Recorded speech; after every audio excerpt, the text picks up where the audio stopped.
Everyone, welcome to nursing classes. तो आज की क्लास में हम यहाँ पर डिस्कस करने वाले हैं ओरल कैंसर। ओरल कैंसर को हम माउथ कैंसर के नाम से भी जानते हैं। तो आज के समय में ओरल कैंसर या फिर माउथ कैंसर बहुत ही कॉमन डिसऑर्डर के अंदर आ गया है, बहुत ही कॉमन डिसीज़ है, क्योंकि आज के समय में मोस्टली यहाँ पर हमें मेल्स जो होते हैं वहाँ पर ओरल कैंसर की संभावना बहुत ज़्यादा बढ़ रही है। तो हम देखते हैं ओरल कैंसर होता क्या है। तो फर्स्टली तो हम यहाँ पर देखते हैं, यहाँ पर माउथ की एनाटॉमी देख लेते हैं कि माउथ में हमारे कौन कौन से पार्ट होते हैं और पार्ट के अकॉर्डिंग यहाँ पर हम कैंसर का नाम देते हैं। तो फर्स्टली तो हम यहाँ देखते हैं, हम स्ट्रक्चर के हेल्प से देखते हैं लिप्स, जो कि हम जानते हैं। नेक्स्ट हम देखते हैं जो हमारे टीथ के ऊपर वाला जो एरिया होता है वो गम्स होते हैं या फिर जिंजेवा भी हम इसे बोलते हैं। अगर हम बात कर लेते हैं कि जो हमारा ऊपर वाला पार्ट होता है तो इसे हम बोलते हैं हार्ड पैलेट। और अगर जैसे उसके पीछे वाला जो तालू बोलते हैं जैसे सॉफ्ट पैलेट के अंदर आता है। और यहाँ पर देखते हैं हम, यहाँ पर जो टीथ को भी अलग अलग डिवाइड किया गया है, मोलर, प्रीमोलर, इंसीजर, केनाइन, ये सारे हमारे टीथ के पार्ट हो जाते हैं। इसके अलावा हमने देखा भाई जो पेप्लिया ऑफ द टंग, जो हमारे टंग के पेप्लिया होता है इसे हम यहाँ पर पेप्लिया ऑफ द टंग बोलते हैं। नेक्स्ट हम यहाँ पर देख रहे हैं जो हमारा ये कुछ इस तरह से एरिया देखने को मिलता है उसे अल्वा बोला जाता है। तो ये हमारे कुछ हो जाती है माउथ की जस्ट नॉर्मल एनाटॉमी। तो हम आगे बढ़ते हैं। तो ओरल कैंसर, जैसे कि हमने देखा कि जो माउथ का कैंसर होता है तो उसे हम ओरल कैंसर या फिर माउथ कैंसर दोनों ही बोल सकते हैं। तो फर्स्टली तो हम यहाँ पर देखते हैं, जैसा कि हमने कैंसर की आपको क्लास बताई थी, कैंसर में हमने देखा था कि कैंसर होता क्या है कि यहाँ पर एबनॉर्मली जो ग्रोथ हो जाती है, सेल की एबनॉर्मल ग्रोथ को ही हम कैंसर बोलते हैं। तो सेम हम यहाँ पर देखेंगे, अगर माउथ में वही प्रोसेस हो रही है या फिर हमारे लिप्स में या फिर माउथ के किसी भी पार्ट में ये प्रॉब्लम हो रही है तो उसे हम किस नाम से जानते हैं, ओरल कैंसर के नाम से जानते हैं, या फिर हम इसे माउथ कैंसर भी बोल सकते हैं। तो यहाँ पर देखते हैं cancer that develop in any of the part. तो ये जो कैंसर होता है वो किसी भी पार्ट में डेवलप हो सकता है, जरूरी नहीं है। माउथ का जो कैंसर है वो किसी भी पार्ट में हो सकता है। जैसे कि हम बात करते हैं कौन कौन से एरिया यहाँ पर हो सकते हैं, मान लेते हैं हम यहाँ पर लिप्स वाला एरिया होता है, गम्स हो सकते हैं, टंग भी इसमें इंक्लूड हो सकता है, inner lining of the cheeks, जो हमारी चिक्स होते हैं, गाल होते हैं, जो उसकी इनर लाइनिंग होती है अंदर या फिर बाहर साइड को भी कैंसर फॉर्म हो सकता है। नेक्स्ट हम देखते हैं रूप ऑफ द माउथ, जो माउथ की जो जड़ होती है, या फिर हम बोल सकते हैं जो हमारे मसूड़े होते हैं या फिर टीथ की जो रूट होती है वहाँ पर भी कैंसर फॉर्म हो सकता है। नेक्स्ट हम देखते हैं फ्लोर ऑफ दी माउथ या फिर अंडर द टंग, जो हमारे टंग होता है, टंग या फिर हम हार्ड पैलेट भी उसमें इंक्लूड हो जाता है या फिर सॉफ्ट पैलेट भी इंक्लूड हो जाता है। जैसे कि आपको बताया था ये जो हार्ड पैलेट होता है और ये सॉफ्ट पैलेट होता है, तो यहाँ पर भी कैंसर फॉर्म हो सकता है। तो माउथ के किसी भी पार्ट में कैंसर फॉर्म हो सकता है, उसे हम ओरल कैंसर बोलेंगे। अगर पर्टिकुलर किसी पार्ट में है तो हम मान लो लिप्स में है तो हम लिप कैंसर बोल सकते हैं, लेकिन वो ओरल कैंसर के अंदर ही आता है। अब फर्स्टली तो हम यहाँ पर देखते हैं most common cancer are squamous cell carcinoma. Mouth का जो कैंसर होता है तो मोस्ट जो कॉमन है वो हमारा जो, जैसे कि हमने कैंसर के जो अलग अलग टाइप्स होते हैं तो उसमें जो स्क्विमस सेल कार्सिनोमाज होता है उस तरह का जो कैंसर होता है ओरली हमें देखने को मिलता है। माउथ में जो हमें कैंसर देखने को मिलता है वो स्क्विमस सेल कार्सिनोमा देखने को मिलता है, ये मोस्ट कॉमन है ओरल कैंसर के अंदर। नेक्स्ट हम यहाँ पर देखते हैं, अब हम यहाँ पर देखेंगे कि जो स्टेजेस क्या क्या होती हैं। तो स्टेज मतलब जो ओरल कैंसर है उसे 3 स्टेज में डिवाइड किया गया है। स्टेज जैसा कि हम जानते हैं कि फर्स्ट स्टेज में क्या होता है, सेकंड स्टेज में क्या हो, थर्ड स्टेज जो कि लास्ट स्टेज होगी। तो यहाँ पर हम देखते हैं कि फर्स्ट स्टेज में जैसे कि जो हमारा अगर किसी माउथ में या फिर कोई यहाँ मतलब कोई ट्यूमर हो गया है या फिर कोई छोटा सा दाग धब्बा आ गया है। देखिए फर्स्ट ही तो हम ये देख लेते हैं कि कैंसर जरूरी नहीं है कि ट्यूमर ही फॉर्म हो, कभी कभी जस्ट नॉर्मल दाग हो जाता है, दाग में से खून निकलना, या फिर हम बोल सकते हैं कि अगर ब्लीडिंग हो रही है एबनॉर्मली, बिना किसी कारण के ब्लीडिंग हो रही है और हम इसे इग्नोर कर रहे हैं, या फिर हम बोलते हैं कि अगर टीथ से अगर टीथ टूट रहा है या फिर जो मसूड़े होते हैं वहाँ पर बहुत काफ़ी समय से दर्द हो रहा है, या फिर वहाँ पर जो हमें लग रहा है कि वहाँ की सेल्स बढ़ रही हैं या फिर ट्यूमर फॉर्म हो रहा है, तो एक बार ज़रूर करवाना चाहिए। क्योंकि ये कैंसर जो है जैसे कि हमने बात की थी कि जो डेड सेल होती है उसकी एबनॉर्मल ग्रोथ होने लगती है, तो वो किसी भी कारण से हो सकता है। तो यहाँ पर हम देखते हैं तो फर्स्ट जो हमारा स्टेज होगा T1 में होगा कि जब मेज़र करते हैं तो जो ट्यूमर होगा, अगर मान लो ट्यूमर फॉर्म में हमें देखने को मिल रहा है तो 2 सेंटीमीटर या फिर उससे कम का ट्यूमर देखने को मिलेगा। तो यहाँ पर जो हम T1 में देखते हैं, स्टेज T1 में जो ट्यूमर फर्स्ट जो होगा तो इसमें जो 2 सेंटीमीटर या फिर 2 सेंटीमीटर से मेज़र करने पर ट्यूमर हमें देखने को मिलेगा, मतलब छोटा होगा। नेक्स्ट हम देखते हैं सेकंड स्टेज में। तो सेकंड स्टेज में होता क्या है, 2 सेंटीमीटर देखने को मिलेगा या फिर 2 सेंटीमीटर या फिर उससे बड़ा भी हो सकता है ट्यूमर। तो ये हमारी सेकंड स्टेज हो जाती है। नेक्स्ट जो हमारी थर्ड स्टेज होती है, थर्ड स्टेज में जो माउथ का जो ट्यूमर होता है वो 4 सेंटीमीटर का हो जाता है या फिर 4 सेंटीमीटर से ज़्यादा का ट्यूमर हो जाता है। तो ये हमारे ट्यूमर फॉर्म में स्टेजेस देखी। अब ये तो हमने देख लिया ट्यूमर के अकॉर्डिंग स्टेजेस देख ली हैं, लेकिन स्टेजेस में हम देख लेते हैं अगर हमें सेम कंडीशन देखने को मिलती है, दाग अगर होता है या फिर एबनॉर्मल जैसे कि बुंड जैसा, जैसे चोट लग जाती है कुछ उस तरह से, जैसे छाले हो जाते हैं, अगर कुछ उस तरह से हमारे मुंह में कंटिन्यू देखने को मिल रहा है, अगर वो भी कंटिन्यू बढ़ रहा है, तो वो हमारे अल्सर के अकॉर्डिंग स्टेजेस हो जाती हैं। तो ये थी हमारे ट्यूमर के अकॉर्डिंग। नेक्स्ट हम यहाँ पर देखते हैं कॉजेस। तो ओरल कैंसर के कारण क्या क्या होते हैं। तो ओरल कैंसर के कारण जैसे कि हम बात कर लेते हैं टोबैको या फिर हम बोल सकते हैं स्मोकिंग, ये बहुत ही कॉमन हो गया है। तो ये कॉमन कारण है, कॉमन रीज़न है ओरल कैंसर होने का, या फिर किसी भी तरह का कैंसर अगर हमें देखने को मिल रहा है तो ये कॉमन रीज़न है टोबैको या फिर स्मोकिंग। अब इसके अलावा हम देखते हैं हैवी अल्कोहल यूज़। अगर ज़्यादा मात्रा में अल्कोहल का यूज़ कंटिन्यूएशन में किया जा रहा है तो ये भी एक कैंसर का फॉर्म ले सकता है। अब अल्कोहल से सिर्फ ओरल कैंसर की संभावना नहीं होती, इंक्लूडिंग ब्लड कैंसर की भी संभावना बढ़ जाती है।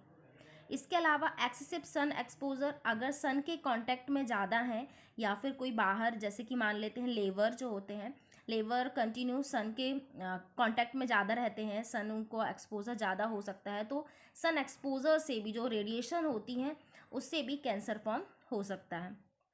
इसके अलावा यहाँ पर देखते HPV वायरस होता है, ह्यूमन पैपिलोमा वायरस अगर है किसी को तो वो भी कैंसर का फॉर्म कर सकता है। इसके अलावा HIV वायरस के कारण भी यहाँ पर कैंसर हो सकता है।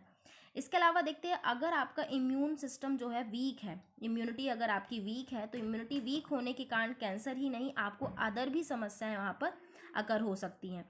तो ये हमारे कुछ कॉमन कॉजेस हो जाते हैं।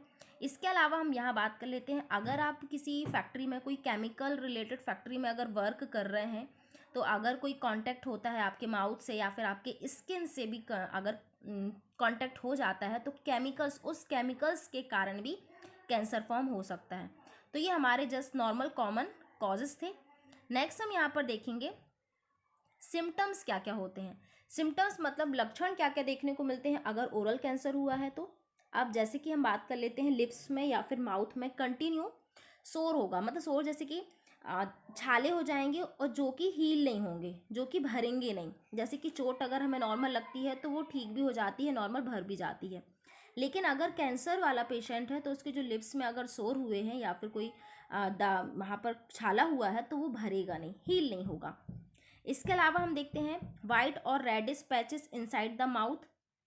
हमें माउथ के अंदर वाइट या फिर रेडिश पैचेस देखने को मिलते हैं। जैसे कि हमने देखा कि ओरल कैंसर में सिर्फ ट्यूमर ही फॉर्म नहीं होगा, ट्यूमर के अलावा अलग अलग हमें रूप में भी देखने को मिल सकता है। जैसे कि हमने देखा वाइट और रेड पैचेस, वाइट और रेड जैसे कि लाल या फिर सफ़ेद कलर के धब्बे कुछ मुंह में के अंदर देखने को मिलेंगे, तो ये भी लक्षण है ओरल कैंसर का। नेक्स्ट हम देखते हैं लूज टीथ। जो टीथ होती हैं जो जैसे कि हमारे जड़ों से बहुत मजबूती से बंधी होती हैं, अगर कैंसर हुआ है तो जो टीथ होती वो लूज़ हो जाएंगी, मतलब बहुत ही ज़्यादा ढीली हो जाएंगी, वो ईजिली रिमूव भी हो सकती हैं। इसके अलावा देखेंगे ग्रो और lumps inside the mouth. Lumps देखने को मिलेंगे लाइक अ ट्यूमर जैसा, हमें माउथ के अंदर ट्यूमर जैसे बहुत सारे लम्स भी देखने को मिल सकते हैं, धब्बे जैसे ट्यूमर जैसे माउथ में हो सकते हैं। नेक्स्ट हम यहाँ पर देखेंगे माउथ पेन, मुंह में कंटिन्यू पेन होगा और इंक्लूडिंग खाना खाने में, मतलब सॉलोइंग करने में, खाने को गुटकने में भी बहुत ज़्यादा प्रॉब्लम हो सकती है। इसके अलावा अगर माउथ में कैंसर है तो ईयर पेन भी हो सकता है। अगर आप बोलेंगे कि ईयर पेन मतलब कान में दर्द क्यों होगा, क्योंकि माउथ और जो हमारे जो ईयर हैं वो हमारे कनेक्टेड हैं, एक दूसरे से कहीं ना कहीं से कनेक्टेड है। जो हमारा पूरा माउथ वाला क्रेनियल वाला जो प्रॉपर जो हमारा माउथ वाला जो एरिया होगा वो कनेक्टेड है, कहीं ना कहीं से एक दूसरे से कनेक्टेड है, तो ईयर पेन भी हमें देखने को मिल सकता है। इसके अलावा हमने देखा कि पेनफुल सॉलिंग मतलब खाना खाते समय गुटकते टाइम बहुत ज़्यादा पेन भी हो सकता है, और कभी कभी ये भी हो सकता है कि आप खाना ना भी खा पाएँ। तो ये सिम्टम्स हो जाते हैं ये लक्षण हो जाते हैं कि माउथ कैंसर के लक्षण हमें क्या क्या देखने को मिलेंगे।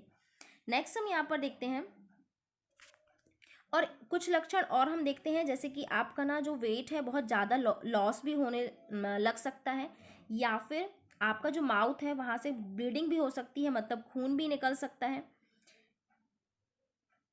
अब नेक्स्ट हम देखते हैं डायग्नोसिस। डायग्नोसिस मतलब इसका हम क्या क्या डायग्नोसिस कर सकते हैं।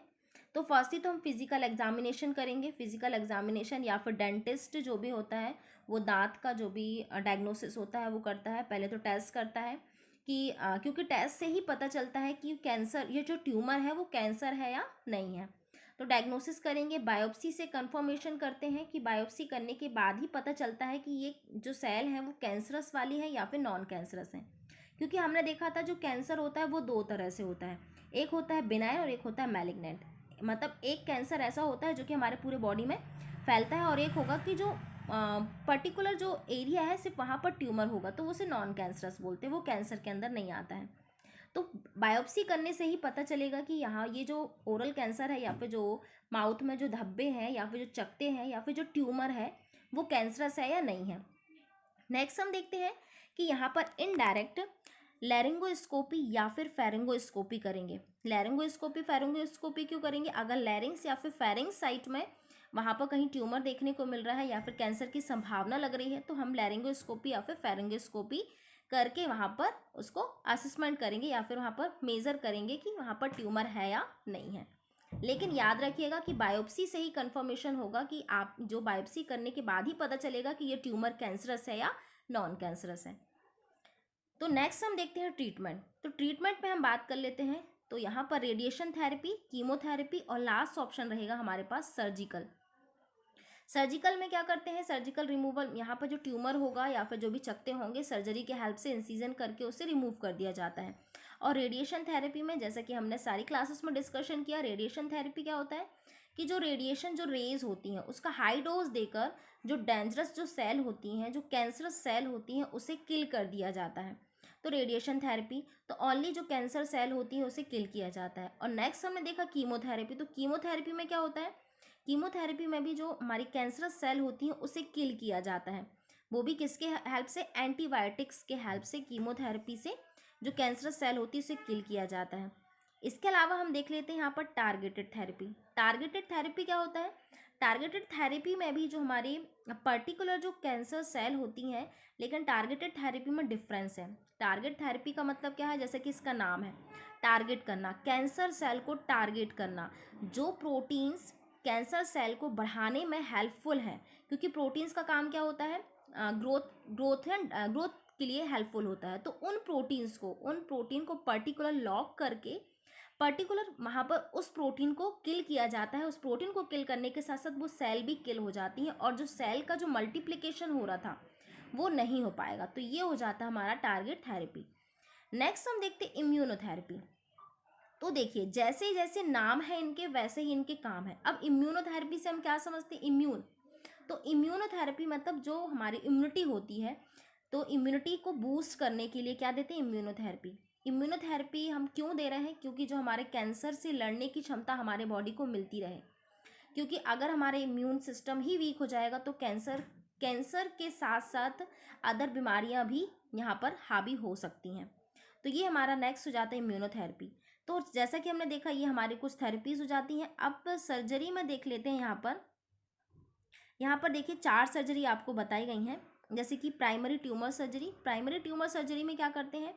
अगर माउथ में या फिर नेक साइड में अगर कोई कैंसर हुआ है तो उसे ईजिली इंसीजन करके रिमूव कर दिया जाता है। और यहाँ पर देख रहे हैं तो प्राइमरी ट्यूमर में पर्टिकुलर एरिया में जो भी अगर ट्यूमर है तो उसे ईजिली रिमूव कर दिया जाता है। और यहाँ पर देखा है गैलेक्सोटॉमी। तो इसमें क्या होता है? जो हमारी टंग होती हैं, यहाँ पर जैसा कि इसके स्ट्रक्चर के नाम पर ही यहाँ पर पर्टिकुलर एरिया के नाम पर ही इसका सर्जरी का नाम दिया है।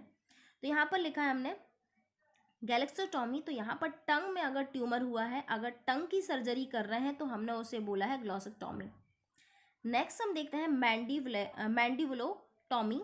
तो मैंडिबुलोटॉमी में क्या होता है कि अगर जो हमारा जो बोन है, जो मैंडिबल जो एरिया है, जॉ साइड का जो जबड़ा साइड का एरिया है, अगर वहाँ पर हमें कैंसर हुआ है, तो अगर वहाँ की सर्जरी हो रही है तो हम उसे क्या बोलेंगे, मैंडिबुलेक्टॉमी। तो नेक्स्ट हम देखते हैं मैक्सिलेक्टॉमी। तो मैक्सिलेक्टॉमी, अगर हमारा मैक्सिला साइड में जो माउथ का जो ऊपर वाला एरिया होता है, अगर वहाँ पर अगर सर्जरी हो रही है तो हम उसे क्या बोलते हैं, मैक्सिलेक्टॉमी। तो मैक्सिला वाले पार्ट में क्या क्या आ जाता है, हार्ड पैलेट आ जाएगा, और जो हमारे जो भी बोनी रूफ होगा, जो हमारा ऊपर वाला जो तालू होगा, माउथ का जो ऊपर वाला एरिया होता है, अगर उसकी टॉमी हो रही है, उसे रिमूव किया जा रहा है, उस पर्टिकुलर एरिया के टिश्यूज़ को रिमूव किया जा रहा है, तो उसे हमने बोलते हैं मैक्सिलेक्टॉमी। तो ये हमारे को सर्जरी हो जाती हैं। तो ये था आज की क्लास का हमारा ट्यूमर, जो कि हमने देखा कि ओरल कैंसर की सारी क्लास में हमने यहाँ पर सर्जरी के हेल्प से भी ट्रीटमेंट देखा और थेरेपी के हेल्प से भी देखा। तो ये दो तरह की जो हम देखते हैं, सर्जरी और थेरेपी, इस चीज़ को याद रखना। सर्जरी में हम पार्ट को अलग कर देते हैं और थेरेपी में कोई भी पार्ट को अलग नहीं किया जाता है, पर्टिकुलर जो कैंसरस सेल होती हैं उनको किल किया जाता है। आई होप कि आपको इस क्लास में ओरल कैंसर के बारे में बहुत सारी जानकारी मिली होगी। So thank you so much for watching my videos.